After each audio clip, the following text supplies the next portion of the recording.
Assalamualaikum warahmatullahi wabarakatuh. Alhamdulillahirabbil alamin wassalatu wassalamu asrofil anbiya'i wal mursalin wa ala alihi washabihi ajmain amma ba'du.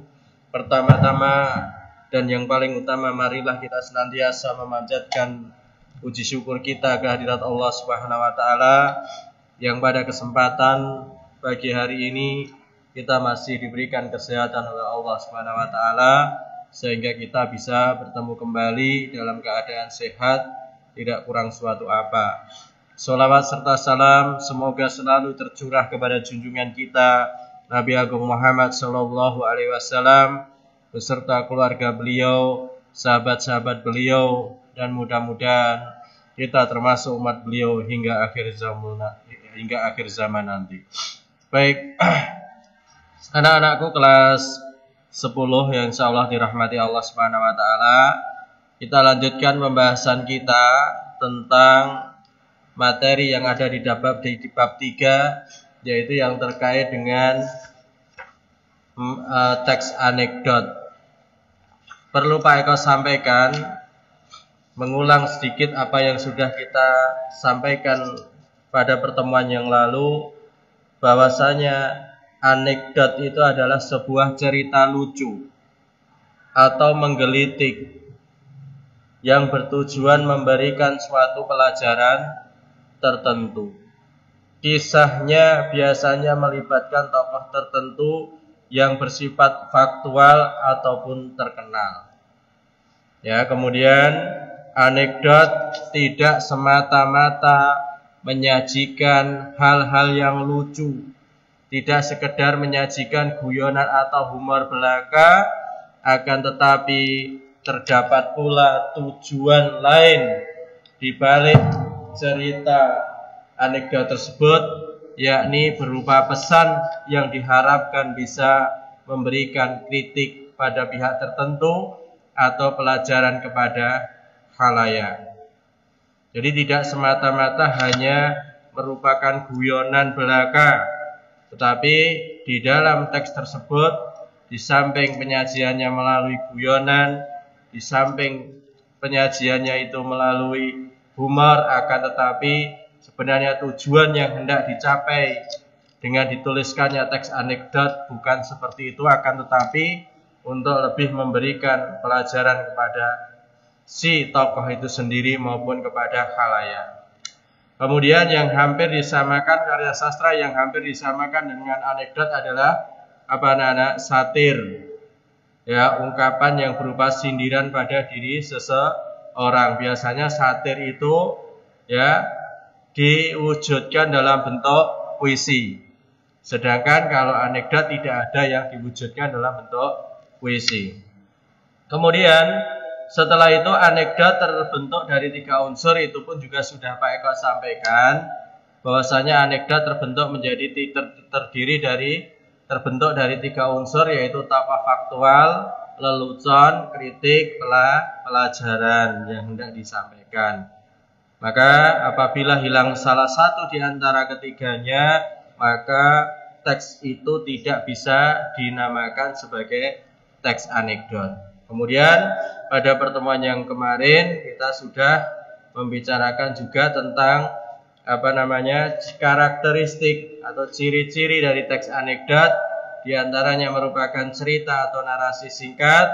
Karena merupakan narasi singkat, maka di dalamnya ada tokoh, alur, dan latar. Kemudian yang kedua berbentuk lelucon dan mengandung kritik yang bisa menjadi bahan pelajaran bagi khalayak. Kemudian pada pertemuan hari ini masuk pada pembahasan mengenai, kalau di dalam buku kalian ada di halaman 90, menceritakan dan mengomentari isi anekdot ya, dengan tujuan pembelajarannya setelah kalian mempelajari materi ini, diharapkan kalian mampu membandingkan. Untuk yang pertama terkait menceritakan dan mengomentari isi anekdot ini, membandingkan antara teks lainnya dengan teks anekdot. Kemudian menceritakan dan mengomentari isi anekdot. Akan tetapi pada kesempatan hari ini nanti kita hanya akan membicarakan yang ini, membandingkan teks lainnya dengan anekdot. Baik, selanjutnya coba kalian perhatikan teks berikut. Baik, kau bacakan ya. Gus Dur tahu ya Gus Dur ya? Ya, presiden yang keberapa? Kalian hitung coba. Yang pertama Insinyur Soekarno, yang kedua ada Pak Soeharto, kemudian Pak Habibie, kemudian Ibu Megawati, kemudian Gus Dur. Atau Gus Dur dulu atau Megawati dulu ya. Ya, Gus Dur, Megawati. Coba nanti dicek. Pak Eko lupa ini ya. Coba kita lanjutkan. Gus Dur melakukan kunjungan selama seminggu ke Kerajaan Arab Saudi dengan kapasitas sebagai Presiden Republik Indonesia. Dalam kegiatannya itu, Gus Dur menyempatkan diri untuk menemui para jamaah haji yang ada di kota Mekah. Beberapa jamaah melakukan bincang-bincang seputar pelayanan haji dan berbagai hal lain berkenaan dengan kelangsungan haji mereka. Ini contoh teks yang pertama. Coba, kalau kalian perhatikan, dengan berbekal pada karakteristik anekdot yang ada, coba kira-kira kalian bisa menentukan ini termasuk anekdot atau bukan? Silahkan dijawab dalam hati kalian. Ini termasuk anekdot atau bukan? Ya, bagi yang menjawab bukan, betul. Ya, betul. Ini bukan anekdot. Bagi kalian yang menjawab ya ini anekdot, berarti kalian belum memahami apa yang sudah Pak Eko sampaikan pada pertemuan yang pertama. Baik. Penjelasannya ya. Isi teks tersebut memiliki kesamaan ciri dengan anekdot. Kesamaan cirinya apa? Ya, merupakan cerita singkat. Ya, bercerita tentang suatu peristiwa yang berupa cerita. Anekdot juga semacam itu. Salah satu cirinya adalah merupakan cerita atau narasi singkat yang di dalamnya ada tokoh, alur atau latar. Ini tokohnya ada, yaitu Gus Dur. Alurnya ada, alur maju. Latarnya di Kerajaan Arab Saudi, ada semua.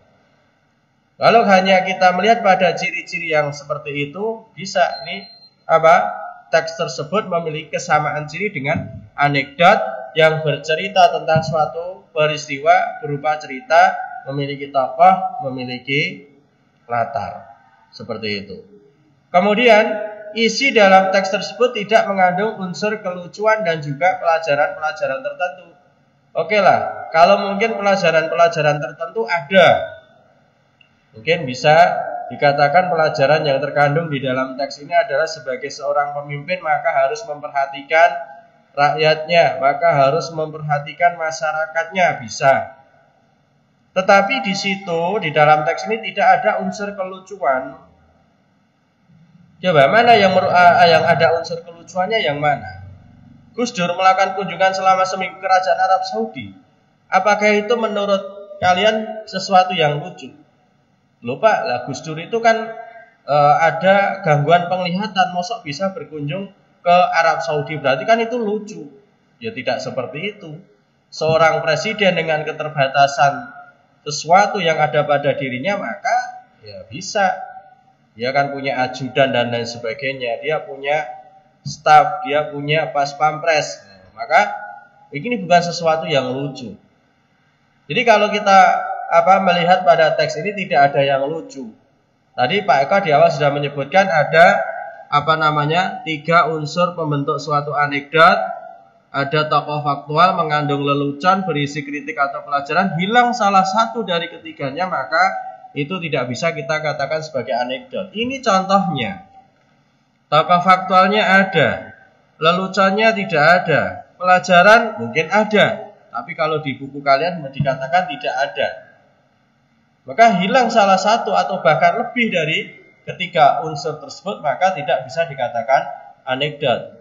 Dengan karakteristiknya itu, karakteristik karena ada cuma ada cerita singkat, kemudian pelajaran juga ada, tokoh ada, maka teks tersebut tidak bisa disebut sebagai teks anekdot, akan tetapi merupakan teks laporan peristiwa atau berita.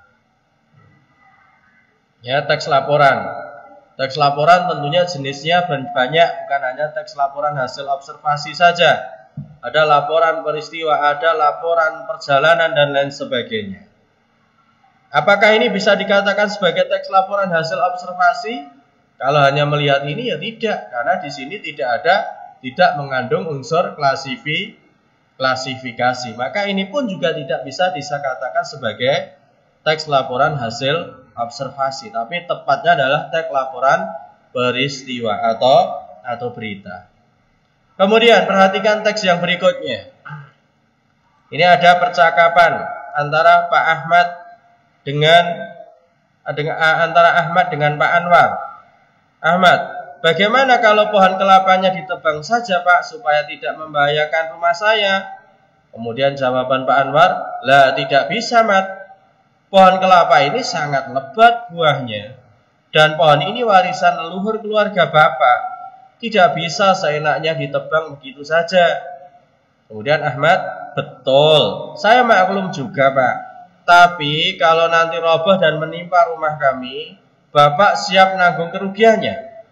Bukan apa-apa Pak, pohon kelapa Bapak tampaknya sudah keropos dan peluang untuk runtuh besar sekali. Apalagi sekarang musim hujan.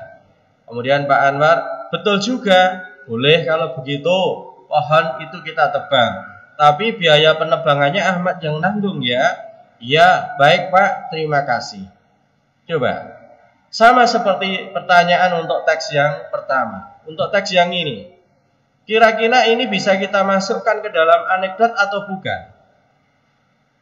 Pak Eka ulangi pertanyaannya. Kira-kira teks percakapan seperti ini bisa kita masukkan ke dalam anekdot atau bukan? Ya, alhamdulillah. Kebanyakan kalian menjawab ini bukan anekdot. Ya, sekali lagi, bagi kalian yang masih di dalam hati kalian menjawab ini adalah suatu anekdot, ya berarti tolong dipelajari kembali apa yang sudah Pak Eka sampaikan pada pertemuan yang pertama. Ini bukan anekdot. Lantas apa? Coba. Teks di atas juga tidak bisa dikategorikan teks anekdot. Mengapa? Berdasarkan karakteristiknya, teks di atas bisa dikategorikan sebagai teks negosiasi. Tidak bisa dikategorikan sebagai anekdot. Mengapa? Karena tidak memenuhi 3 unsur tadi. Coba. Yang pertama, tokoh aktualnya ada tidak? Ada, antara Ahmad dan Pak Anwar. Ya, ada cerita singkat, ya, alurnya ada, latarnya ada. Mengandung lelucon? Tidak ada. Berisi kritik atau pelajaran? Mungkin bisa kita temukan. Apa mungkin pelajaran yang hendak kita petik dari percakapan itu? Ya, hendaknya kalau ingin melakukan sesuatu, ya harus meminta izin terlebih dahulu. Ini kita ketahui bahwasanya pohon kelapa itu miliknya Pak Anwar, sedangkan Ahmad merasa terganggu dengan keberadaan pohon kelapa itu. Maka Ahmad untuk menebang pohon kelapa itu maka harus meminta izin terlebih dahulu kepada Pak Anwar. Ini sesuatu budaya yang baik. Itu kritikan atau pelajarannya seperti itu. Tokohnya ada, tetapi di situ apakah penyampaiannya ada humornya? Apakah penyampaiannya ada leluconnya? Kita sepakat bahwasanya teks itu tidak ada kelucuannya sama sekali. Maka berarti hilang satu tentang kelucuan, maka teks tersebut tidak bisa kita masukkan ke dalam teks anekdot, akan tetapi itu berdasarkan pada teks negosiasi. Itu ya. Coba untuk yang teks yang berikutnya. Judulnya berhati-hatilah jika diundang rapat. Seorang nenek mengundang Pak RT, RW, Pak Lurah dan beberapa warga rumahnya untuk rapat. Kemudian percakapan nenek, Bapak Ibu yang saya hormati, mohon maaf jika saya telah merepotkan. Maksud saya mengundang Bapak Ibu sekalian sebenarnya dalam rangka keperluan menutup botol obat saya ini. Kemudian warga dengan setengah protes, nenek ini bagaimana ya? Mau nutup botol obat aja pakai ngundang rapat segala. Kemudian nenek menjawab, soalnya pada label botol obat saya ini tertulis botol harap, bukan harpa ya, botol harap ditutup dengan rapat. Termasuk anekdot atau bukan teks ini? Gimana anak? Termasuk anekdot atau bukan teks ini yang berjudul berhati-hati jika diundang rapat? Ya, kemudian untuk menjawab ini tentukan dulu karakternya. Apakah di situ cerita singkat? Ya. Ada tokoh faktual? Iya, ada. Nenek, warga, itu faktual. Di dalam kehidupan kita ada. Alurnya jelas, alur maju. Latarnya tentunya di rumahnya si nenek. Apakah mengandung lelucon? Ada, lucu ini. Seorang nenek ketika menafsirkan, menginterpretasikan apa yang dia pahami. Ketika dia sakit, nenek itu sakit, kemudian dia berobat ke dokter, kemudian diberi obat yang ada di dalam botol. Di situ ada tulisan botol harap ditutup dengan rapat. Maka penafsiran si nenek tadi ketika akan menutup botol itu harus mengundang warga untuk rapat. Itu penafsiran yang dimiliki oleh si nenek tersebut. Padahal bukan demikian. Rapat artinya ya tertutup kencang. Itu ya, berarti kemudian apakah ada kritik atau pelajaran yang hendak kita ambil dari teks tersebut? Ya tentunya ada. Mungkin dari sisi nenek sendiri ketika kesulitan di dalam memahami sesuatu, maka harus tanya kepada orang yang paham tentang sesuatu tersebut. Ya, mungkin bagi warga ya harus memiliki kesadaran diri. Oh, bahwasanya tentunya nenek sudah tua, mungkin berada di rumah sendirian, tidak ada sanak saudara yang lain, maka ya harap maklum, tidak harus protes gitu loh. Ya, karena kemampuan orang di dalam memahami sesuatu itu berbeda-beda, dinasihati yang baik dan lain sebagainya. Jadi bisa kita simpulkan bahwasanya termasuk teks seperti ini termasuk ke dalam anekdot, karena semua unsur yang ada di dalam anekdot terpenuhi. Gitu ya anak-anak yang bisa Pak Eko sampaikan untuk pertemuan pada pagi hari ini. Cukup sedikit sekali biar kalian nanti ketika ini Pak Eko sengaja biar materi yang Pak Eko sampaikan tidak terlalu berjubel banyak, akhirnya nanti kalian bisa fokus untuk menghadapi ujian tengah semester tahun ini. Baik, itu yang bisa Pak Eko sampaikan. Nanti ada soal yang harus kalian jawab, silakan dijawab. Tentunya masih berkaitan dengan menentukan teks anekdot dengan perbedaan teks anekdot dengan teks yang lainnya. Sekian yang bisa Pak Eko sampaikan. Kurang lebihnya Pak Eko mohon maaf. Assalamualaikum warahmatullahi wabarakatuh.